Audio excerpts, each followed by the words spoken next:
Sebelum dihuni manusia, bumi Jawa telah dihuni oleh golongan dewa-dewi dan makhluk halus lainnya. Salah satu putra Sang Hyang Jagadgirinata, yaitu Batara Wisnu, turun ke Arcapada lalu kawin dengan Pratiwi, dewi tercantik di bumi.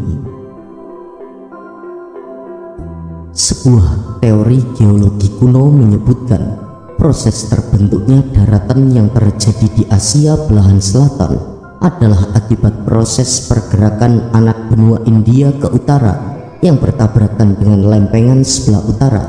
Pergerakan lempeng bumi inilah yang kemudian melahirkan Gunung Himalaya. Konon proses tersebut terjadi pada 20 hingga 36 juta tahun yang silam. Anak benua yang di selatan sebagian terendam air laut, sehingga yang muncul di permukaan adalah gugusan-gugusan pulau yang merupakan mata rantai gunung berapi.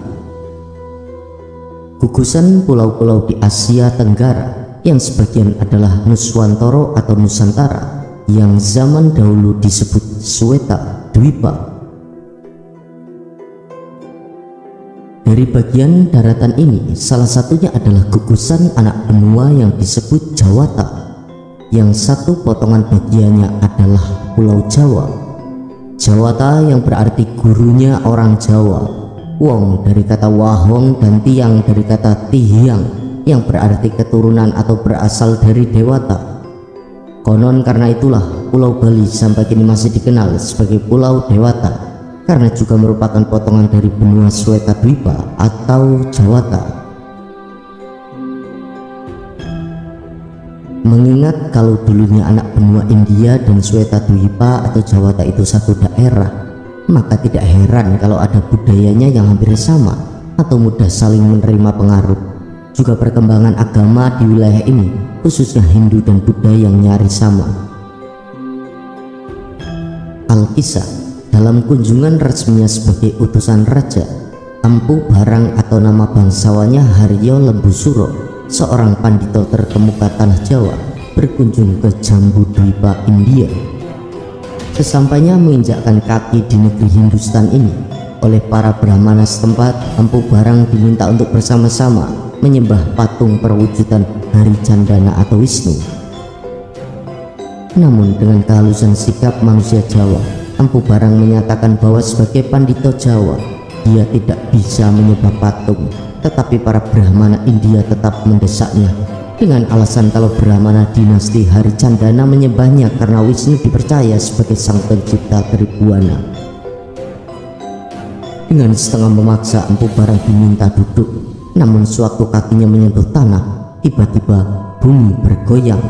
Tidak disebutkan berapa kekuatan goyangannya dalam skala Richter. Yang jelas saking hebatnya goyangan tersebut, patung tersebut hingga retak-retak. Memang menurut tata cara Jawa, penyembahan kepada sang penguasa hidup itu bukan patung, tetapi lewat rasa sejati, sehingga hubungan kawulo dengan Gusti menjadi serasi. Itulah jumbuhin kawulo dumateng Gusti. Orang Jawa melakukan puja-puji penyembahan kepada Gustinya langsung dari batinnya. Maka itu dalam perkembangannya disebut aliran kebatinan atau perkembangan selanjutnya dikenal dengan istilah kejawen karena bersumber dari Jawa. Bagi orang Jawa, tentang cerita waktu bumi Jawa sebelum dihuni manusia telah dihuni oleh golongan dewa-dewi dan makhluk halus lainnya, dan salah satu putra Sang Hyang Jagadgirinata yaitu Batara Wisnu turun ke Arcapada kawin dengan Pratiwi, Dewi Bumi.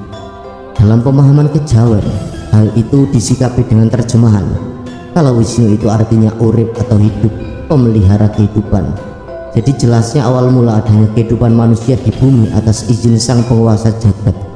Dewa perlambang sukma, manusia perlambang raga. Begitulah hidup manusia, raganya bisa rusak namun sukmanya tetap hidup langgeng. Pemolekan bumi Jawa laksana perawan rupawan yang amat jelita, sehingga kerajaan Ngerum yang dipimpin Prabu Galbah lewat laporan pendeta Ngali Samsujen begitu terpesona karenanya, maka diutuslah dutanya yang pertama yang bernama Hadipati Alip. Adipati Alif berangkat bersama 10.000 warga Ngerum menuju Nuswa Jawa. Mereka dalam waktu singkat meninggal terkena wabah penyakit, tak tersisa seorang pun. Lalu dikirimlah ekspedisi kedua di bawah pemimpin Hadipati Ehe. Malangnya mereka juga mengalami nasib sama, tugas tapis tanpa tilas. Masih diutus rombongan berikutnya seperti Hadipati Jimawal, J, Dal, B, Wawu, dan Jimakir. Semuanya mengalami nasib sama, tumpas kelor. Melihat semua itu, Prabu Galba terkejut dan mengalami syok hebat. Akibatnya sakit jantungnya kambuh. Dia kemudian jatuh sakit dan dalam waktu tak lama mangkat. Pendeta Ngali Samsudin merasa bersalah karena nasihatnya menimbulkan malapetaka ini terjadi. Akhirnya beliau mati dalam rasa bersalah. Tinggal Mahapati Ngerum. Karena rasa setianya dia ingin melanjutkan misi luhur yang dicita-citakan rajanya. Dia akhirnya ingat pada sahabatnya yang sakti bernama Jaka Sangkala alias Aji Saka yang tinggal di tanah Maldewa atau Swetadwipa. Habisnya para migran dari Ngerum ke tanah Jawa itu, menurut Jaka Sangkala adalah karena hati mereka yang kurang bersih. Mereka tidak meminta izin dahulu pada penjaga Nuswa Jawa. Padahal karena sejak zaman dahulu tanah ini sudah ada yang menghuni. Yang menghuni tanah Jawa adalah manusia yang bersifat suci, berwujud badan halus atau ajiman. Aji yang berarti ratu, man atau wan yang berarti sakit. Selain penghuni yang baik, juga dihuni penghuni berkasaan, anak buah Bathara Kala. Makanya tidak ada yang berani tinggal di bumi Jawa. Sebelum mandat izin Wisnu atau Manikmoyo atau Semar, akhirnya Mahapati Ngerum diantar Aji Saka menemui Wisnu dan istrinya Dewi Sri Kembang. Saat bertemu dituturkan bahwa Wadyabala warga Ngerum yang mati tidak bisa hidup lagi dan sudah menjadi peri Prahyangan, anak buah Bathara Kala. Tapi ke-8 Hadipati yang gugur dalam tugas itu berhasil diselamatkan oleh Wisnu dan diserai tugas menjaga 8 mata angin, namun mereka tetap menghuni alam halus. Atas izin Wisnu, Mahapati Ngerum dan Aji Saka berangkat ke tanah Jawa untuk menghadap Semar di Gunung Tidar. Tidar dari kata Tida yang berarti hati di dada, maksudnya hidup. Supaya selamat oleh Wisnu, Mahapati Ngerum dan Aji Saka diberi sifat kandel berupa Raja Kalacakra agar terhindar dari wabah penyakit dan serangan anak buah Bathara Kala. Kisah tersebut hanya merupakan gambaran bahwa ada makna yang tersirat di dalamnya. Wisnu dan Aji Saka itu dui tunggal, bagaikan matahari dan sinarnya, madu dan manisnya, tak terpisahkan, loro-loro ning atunggal. Maka daripada itu keraton Wisnu dan Aji Saka itu di Medang Kamulan, yang maksudnya di mula-mula kehidupan. Kalau dicermati intinya adalah kauruh ilmu sejati tentang kehidupan manusia di dunia, sejak masih gaib hingga terlahir di dunia, supaya hidup baik, sehingga kembalinya nanti menjadi gaib lagi perjalanannya sampurno.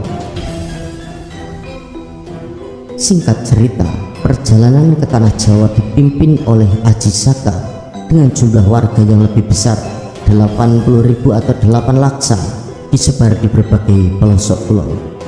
Sejak itulah kehidupan di tanah Jawa Dwipa yang disebut masyarakat Kabuyutan telah ada sejak 10.000 sebelum Masehi, tetapi mulai agak ramai sejak 3000 sebelum Masehi. Sesudah kedatangan pengaruh Hindu, muncul kerajaan pertama di Jawa yang lokasinya di Gunung Gede, Merak. Rajanya Prabu Dewa Warman atau Dewa Eso yang bergelar Sang Hyang Prabu Wisnudewa. Raja ini memperkuat tahtanya dengan mengawini putri Begawan Jawa yang paling terkenal, yakni Begawan Lembusuro atau Kesawa Siti di Padepokan Gerbopitu atau penguasa 7 lapis alam gaib yang terletak di Dieng atau Adihyang yang berarti jiwa yang sempurna, dan juga disebut Bumi Samboro, tanah yang menjulang tinggi. Putrinya bernama Padmawati atau Dewi Pertiwi. Dari perkawinan campuran itu lahirlah Raden Joko Pakukuhan yang kelak kemudian hari menggantikan tahta ayahnya di kerajaan Jawa Dwipa atau Keraton Purwosarito dan bergelar Sang Prabu Sri Mahapanggung. Lalu keraton dipindah lokasinya ke Medang Kamulan. Penggantinya adalah putranya Prabu Palindrio. Dari perkawinannya dengan putri Patih Purnawarman Dewi Sinta, lahir Raden Radite yang telah bertahta dan bergelar Prabu Watugunung. Dia memerintah selama 28 tahun. Pemerintahannya mempunyai pengaruh kuat di Jawa Barat dan adalah kakaknya Prabu Purnawarman yang membuat prasasti Tugu sebelah timur Tanjung Priok dalam pembuatan saluran Kaligomati, prasasti batu tulis di Ciampea, Bogor. Dan untuk menguasai Jawa Timur, Prabu Watugunung mengawini putri Begawan Kondang yaitu Dewi Soma dan Dewi Tumpak. Dia juga mengawini Ratu Negeri Taruma yang bernama Dewi Sitawoko. Dalam pemerintahannya terjadi perebutan tahta dengan Dewi Sriwati, saudara lain ibu Dewi Langgeng.